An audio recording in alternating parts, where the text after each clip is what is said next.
मासूम शर्मा, आप भली भांति जानते हैं सिंगर मासूम शर्मा हमेशा कंट्रोवर्सी में बने रहते हैं।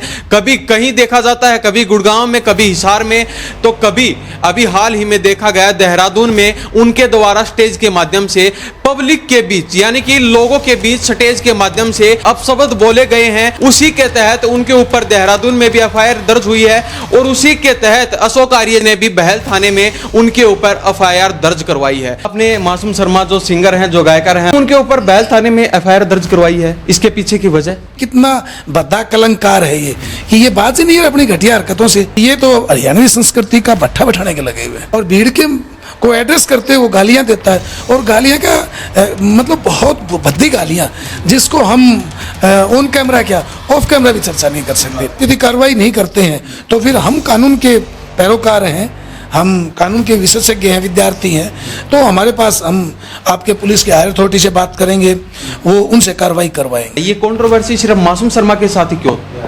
नहीं, मासूम शर्मा के साथ नहीं होती कंट्रोवर्सी, मासूम शर्मा खुद पैदा करते हैं। ये मासूम शर्मा भी ऐसी उलझुल फिजूल की बातें करके और ये सुर्खियों में रहना चाहता है, जानबूझ के रहना चाहता है, इसीलिए बकवास करता है। मासूम शर्मा नहीं है, मासूम बेशर्मा है, इसे बेशर्मा कहना चाहिए। और यदि मैं उसको बेशर्मा कहता हूं और मेरे खिलाफ कोई कार्रवाई होती है तो मैं उस कार्रवाई को भुगतने के लिए तैयार भी हूं। मासूम शर्मा कलाकार नहीं है, वो कलंकार है, हरियाणवी संस्कृति के नाम पर कलंक है वो। लेकिन जो पब्लिक वहां पर सुनने वाली थी उनकी तरफ से ऐसा कोई ऑप्शन नहीं उठाया गया कि मासूम शर्मा बोल क्या रहे? अत चल गगरी छलक जाए वाली बात होगी, वो छलक ज्यादा रही है। हरियाणवी कलंकारों की ये जो भी है मैक्सिमम 99% इनकी धुन फिल्मी गानों की धुन चोरी होती है या पंजाबी गानों की धुन चोरी होती है। कोई एक तो दिखाओ। चोरी करते हैं, चोर हैं चोर, गायकर कहाँ के? ये गाड़ियां काम नहीं आएंगी और गाड़ी निकाल के बदमाश थोड़ी भागेगा।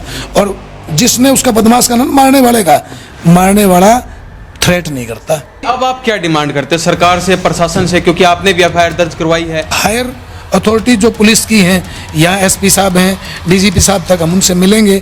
यदि फिर भी कार्रवाई नहीं होती है तो फिर हम कोई बड़ा प्रोटेस्ट करेंगे और बड़े स्तर पे प्रोटेस्ट करेंगे। आजकल देखा जाता है मोबाइल ओपन करते ही फोड़ता ज्यादा दिखाई देती है, फोड़पन ज्यादा चल रहा है और आजकल जो युवा बच्चे हैं वो सिर्फ इन्हीं चीजों को देखना पसंद करते हैं। गाली गलौज को हुआ, जो फोड़पना चल रहा है उसको देख कर ज्यादा खुश रहते हैं। एक वो ताऊ आता है, क्या नाम मुझे याद नहीं आ रहा, वो है तो यंग कोई, वो ताऊ की वो फेस पर लगा करके आता है, बहुत भद्दा बोलता है यारो, बहुत ही भद्दा बोलता है।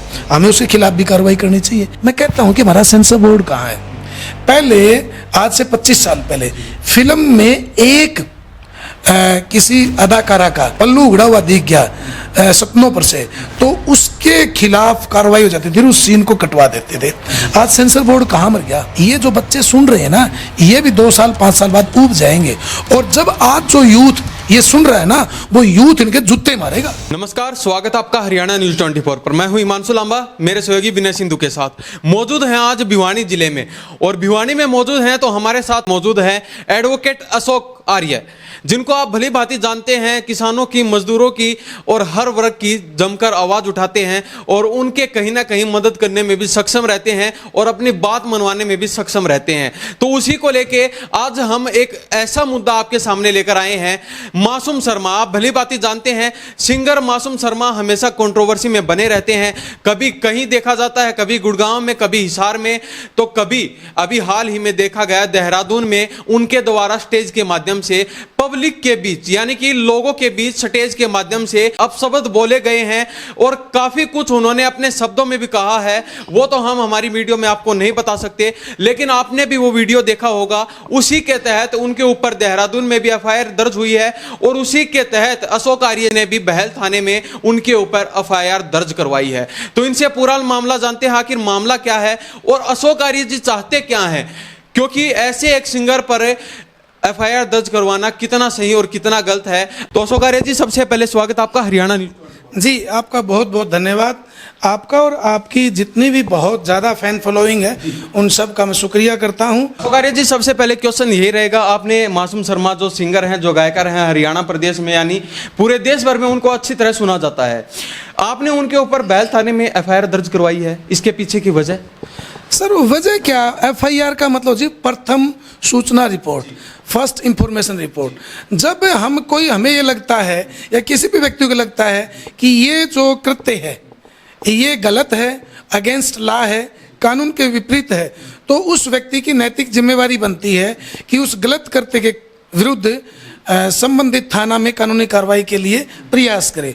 मैं परसों की बात है, संडे की, मैं सुबह सुबह ही अपने घर पर फुर्सत के क्षण थे, वैसे तो छुट्टी नहीं रहती तो कहाँ टाइम, मैंने वो अपना फेसबुक अकाउंट खोल करके मैं देख रहा था तो देखते ही मासूम शर्मा को भीड़ में बहुत भद्दी भद्दी गालियां दे रहे हैं, तो मैंने स्क्रॉल कर दिया।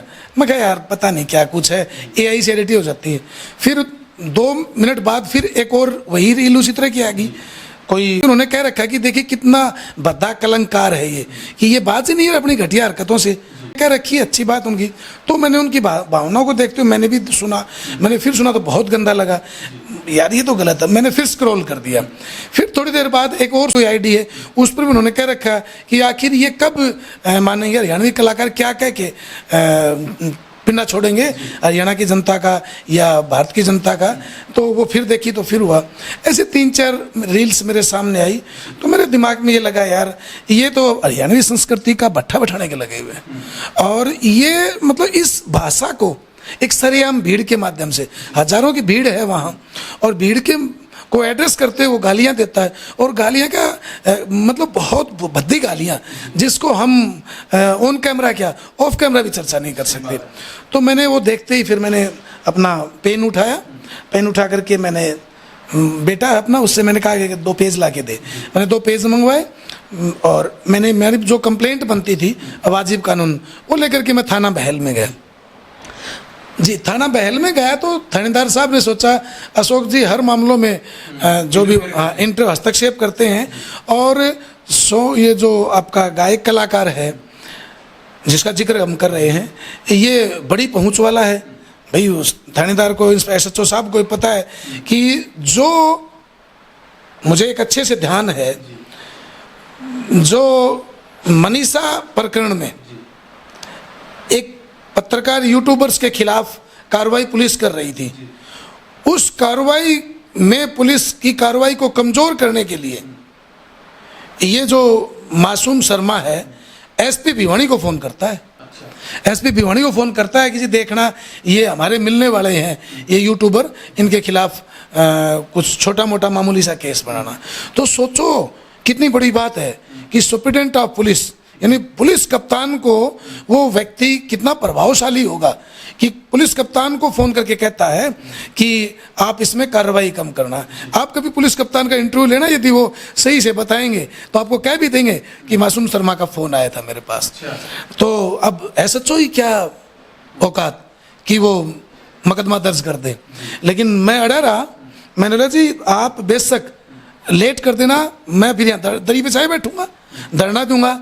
तो फिर उनको मजबूरन फिर वो मेरा पर्चा दर्ज करना पड़ा। और फिर उन्होंने कहा जी हम तो वो क्षेत्र कहीं देहरादून में था जो बद्दा बोला है, वो you are admitted this fact, इस तथ्य को तो आप स्वीकार कर ही रहे हैं कि वो बद्दा बोला है। बोले जी लेकिन वो बाहर की मैंने तो मेरे गाँव में बहल में सुनी है, मैंने तो यहाँ सुनी, मैं तो यहाँ आ तो हूँ और यहाँ की जनता भी प्रभावित हो रही है। तो उनको मजबूरन फिर वो रिपोर्ट दर्ज करके और उन्होंने कहा कि हम कंसर्न्ड जो एरिया है वहाँ की पुलिस के पास भेजेंगे। तो हम कहा कोई नहीं, आप यदि कार्रवाई नहीं करते हैं तो फिर हम कानून के पैरोकार हैं, हम कानून के विशेषज्ञ हैं, विद्यार्थी हैं, तो हमारे पास हम आपके पुलिस के हायर अथॉरिटी से बात करेंगे, वो उनसे कार्रवाई करवाएंगे। ये राज।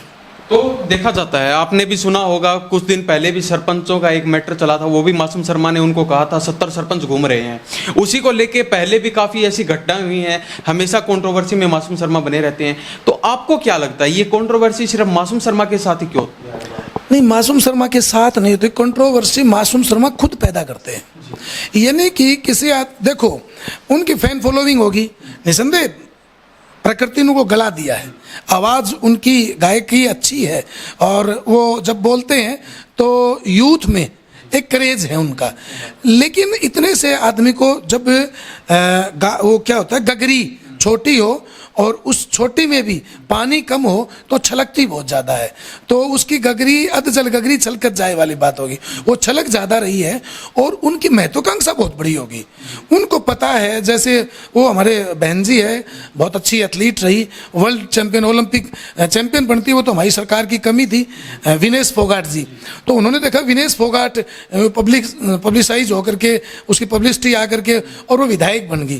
तो ये मासूम शर्मा भी ऐसी उल जुलूल फिजूल की बातें करके और ये सुर्खियों में रहना चाहता है, जानबूझ के रहना चाहता है, इसीलिए बकवास करता है। उसको ये भी पता है कि वैसे तो यदि मैं आश्चर्य कर रहा हूँ, बहुत बार हमने ऐसा देखा है, अदालत स्वतः संज्ञान ले लेती है, शू मोटो ले लेती है, यानी कि कोई ऐसी घटिया घिनौनी हरकत हो तो अदालत शू मोटो लेकर के और ऐसे व्यक्ति के खिलाफ कार्रवाई कर देती है। तो अदालत, हो सकता है अदालत ऐसी घटिया बातें नहीं सुनती होंगी, जजेस नहीं सुनते होंगे, सुननी तो हमें भी नहीं चाहिए, लेकिन वो स्क्रॉल करते करते आगे आ गई, तो फिर हमने वो संज्ञान लिया और हमने कार्रवाई की।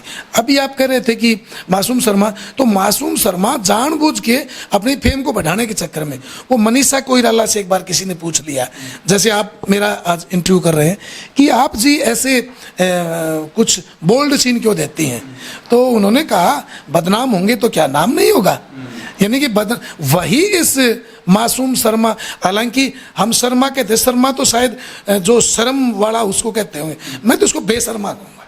मासूम शर्मा नहीं है, मासूम बेशर्मा है, इसे बेशर्मा कहना चाहिए। और यदि मैं उसको बेशर्मा कहता हूं और मेरे खिलाफ कोई कार्रवाई होती है तो मैं उस कार्रवाई को भुगतने के लिए तैयार भी हूं।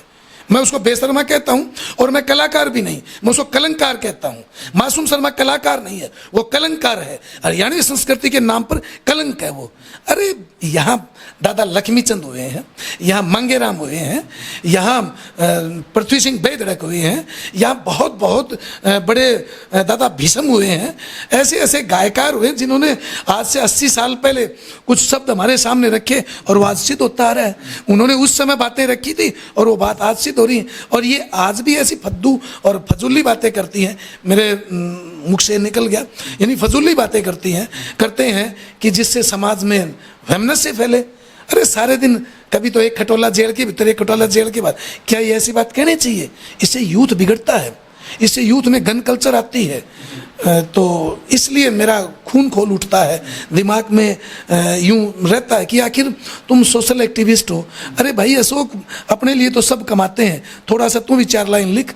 और मैंने फिर उसके खिलाफ कार्रवाई के लिए प्रयास किया, परसों किया, कल फिर हम एसडीएम ऑफिस में सैकड़ों लोग इकट्ठे करके ज्ञापन दे के आए कि भी इसके खिलाफ कार्रवाई के। हमने मुख्यमंत्री नाम ज्ञापन दिया, माननीय बहन श्रुति चौधरी जी जो हमारी women's and child development minister हैं, महिला बाल विकास मंत्री हैं, उनको भी ज्ञापन दिया है एसडीएम की मार्फत।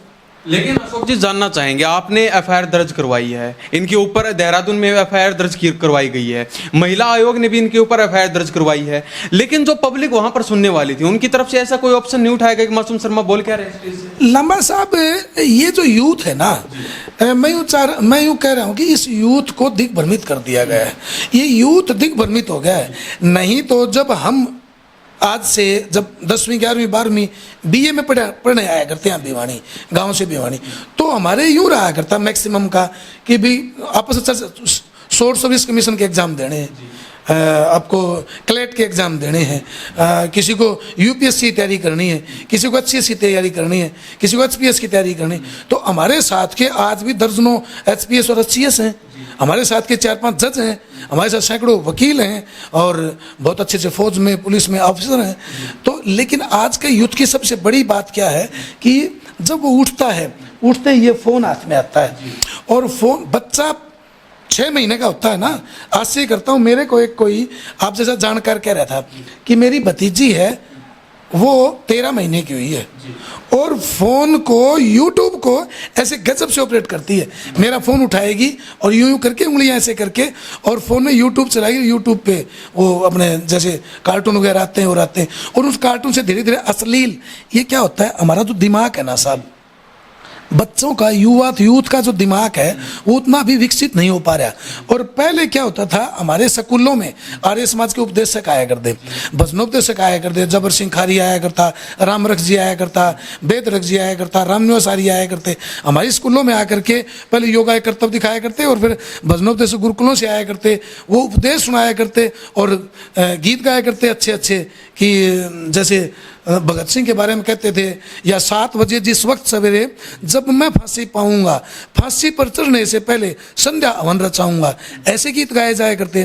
तो बच्चे तैयारी भी ऐसी करते।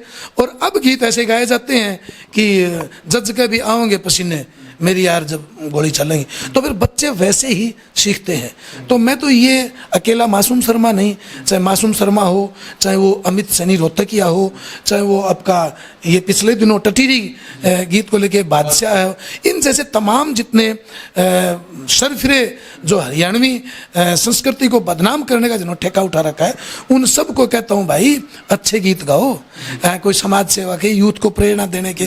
पंजाब में गाते हैं बहुत अच्छे अच्छे कई गीत। आप ये जो कंवर ग्रेवाल है, इनको सुनो कितने अच्छे गीत थे। या अभी मैं कल सुन रहा था, एक पंजाबी गायकार था कोई, वो कह रहा था जट नू बदमाश बना के छड़ दिया, जट नू डाकू दा रोल दे दिया, कि काम देते दुनाली रख दी और मुकदमे लड़ते दिखा दिए। अरे जट का काम कमाना है, अन्न पैदा करना है। वो कहते हैं कि कोई चाइना का मोबाइल आ गया तो गाना बना दिया, कुड़ी ने छिक मार दी तो गाना बना दिया। हमारे अरे अच्छे अच्छे गाने गाओ। तो पंजाब में आज भी कल्चर है, पंजाबी गायकार जो हैं उन्होंने बीच में गन कल्चर का गाया, लेकिन अब अच्छे गाने फिर से गाते हैं। तो हमारे गायकारों को भी, हमारे कलाकारों को भी, हमारे हरियाणवी लेखकों को भी, और वैसे तो मैं कहता हूँ काहे के गायकार हैं, मैक्सिमम फिल्मी गानों की धुनों पे कॉपी करते हैं।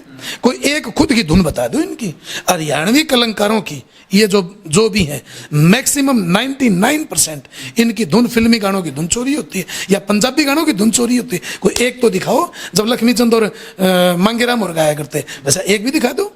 एक भी खुद का नहीं है, चोरी करते हैं, चोर हैं चोर, गायकार कहाँ के हैं। लेकिन अशोक जी आपसे जानना चाहेंगे, मासूम शर्मा ने ही अगले दिन अपने एक वीडियो के माध्यम से उन्होंने पब्लिक को बताया और जो सुनने वाले थे उनको बताया कि मेरे स्ट्रेस था मेरे ऊपर, और जो हरियाणा के बदमाश बताए उन्होंने कुछ ऐसी बातें थी कि मेरे ऊपर स्ट्रेस था, मैं पूरी रात सो नहीं पाया, इस कारण मेरे मुंह से ऐसी कुछ बातें निकल गई।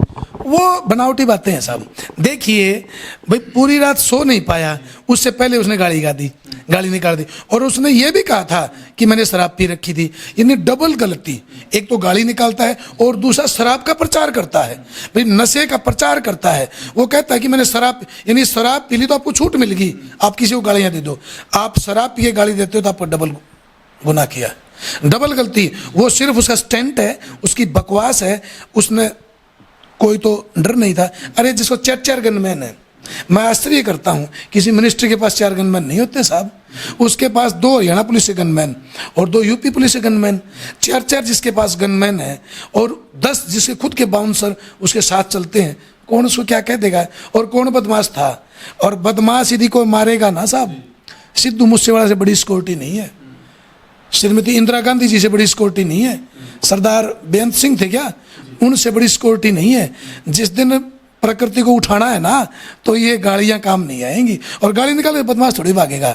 और जिसने उसका बदमाश का नाम मारने वाला थ्रेट नहीं करता। हमारा तो आपने देखा है कई बार ऐसा होता है। तो अशोक जी अब आप क्या डिमांड करते हैं सरकार से, प्रशासन से, क्योंकि आपने भी एफआईआर दर्ज करवाई है, महिला आयोग ने भी उनको सम्मन भेजा है बकायदा, तो आप क्या डिमांड चाहते हैं, क्या करवाना चाहते हैं? मैं महिला आयोग ने उनको 1 हफ्ते का शायद समय दिया है, तो हम वेट कर रहे हैं। हमारे कई वकील साथियों की टीम है, यहाँ भिवानी से भी, लोहारू से भी, हमारे हिसार के, रोहतक के, करनाल, कुरुक्षेत्र के जो कई साथियों फ़ोन पर हमारी इस घटना के बाद बातचीत हुई, तो उन सब का कहना है कि विमेंस कमीशन ऑफ हरियाणा ने उनको नोटिस दिया है। उस नोटिस की कंप्लायंस में क्या होता है वो देखते हैं, वो क्या रिप्लाई करते हैं। अदरवाइज हम फिर हमारा एक डेलीगेशन एडवोकेट्स का ही हायर अथॉरिटी जो पुलिस की हैं या एसपी साहब हैं, डीजीपी साहब तक हम उनसे मिलेंगे। यदि फिर भी कार्रवाई नहीं होती है तो फिर हम कोई बड़ा प्रोटेस्ट करेंगे और बड़े स्तर पे प्रोटेस्ट करेंगे। क्योंकि आजकल देखा जाता है सोगारे जी, आपसे एक और सवाल जानना चाहेंगे। आजकल देखा जाता है मोबाइल ओपन करते ही फोड़ता ज़्यादा दिखाई देती है, फोड़पन ज़्यादा चल रहा है, और आजकल जो युवा बच्चे हैं वो सिर्फ इन्हीं चीज़ों को देखना पसंद करते हैं। गाली गलौज को हुआ, जो फोड़पना चल रहा है उसको देख कर ज़्यादा खुश रहते हैं। साथी आपने बिल्कुल ठीक कहा। वही बात है जब डीजे बजता है, डीजे साउंड, हमारे गांव में तो डीजे साउंड को जो बुजुर्ग लोग हैं, सियाने लोग हैं, उसे जिज्जो साउंड कहते हैं। बोले इनका जिज्जो साउंड बज जाए, यानी वो डीजे साउंड जब बजता है, आप देखना कभी भी डीजे साउंड बजता है तो जो कम दिमाग वाले होते हैं उनके पाँव अपने आप थिरकने लग जाते हैं, वो नाचने लग जाते हैं। यानी कि पाँव उठता है, डीजे बजता है तो पाँव उठता है, पाँव में मूवमेंट आती है।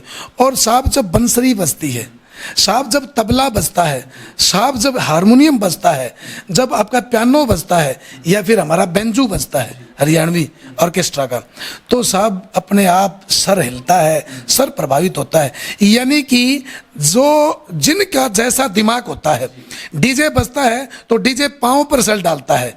यानी कि अब सोचो कि जो असली संगीत है वो आपके दिमाग को प्रभावित करता है, और जो नकली संगीत है, जो डीजे साउंड है, ये आपके पाँव को, तो सोचो सिर और पाँव का फर्क है।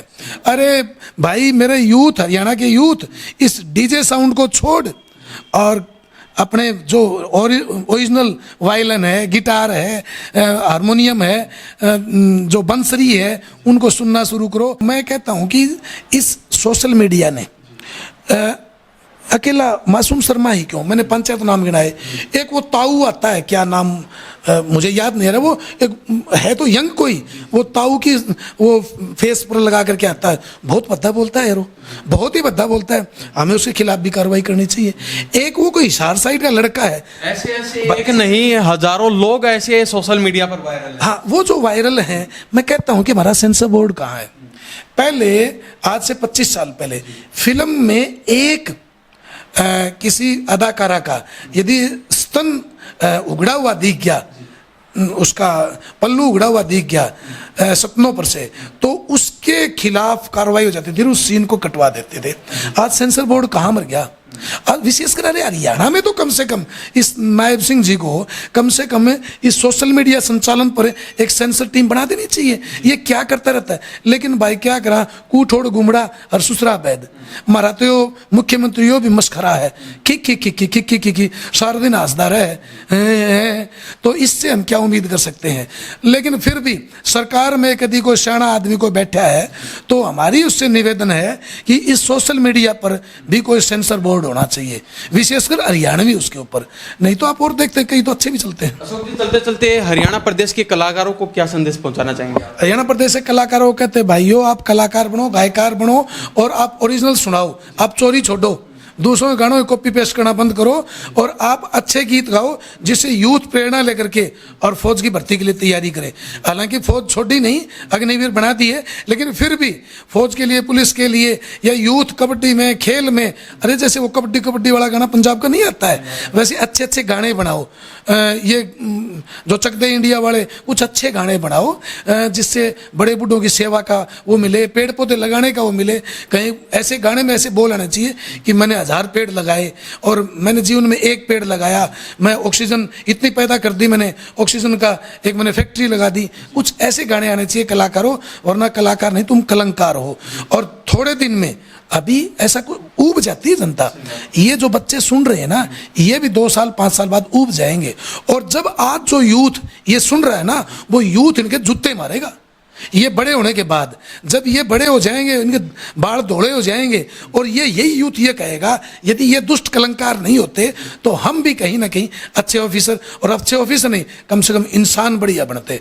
आज जेलों में जो बैठे हैं वो बहुत से लोग ये कहते हैं गन कल्चर के गानों ने मेरी लाइफ स्पॉइल कर दी। तो मैं फिर से आपके इस प्लेटफॉर्म के माध्यम से, आपके चैनल के माध्यम से हरियाणवी कलाकारों से निवेदन करता हूं कि भाई अपने अच्छे गीत गाओ, भजन उपदेश, भजनोपदेशक बनो। अरे कलंकार मत बनो, भजनोपदेशक बनो, जिस भजन से उपदेश हो और जिससे सुन करके लोग प्रेरणा लें। जी आपका बहुत बहुत धन्यवाद। जी शुक्रिया लंबा साहब आपका।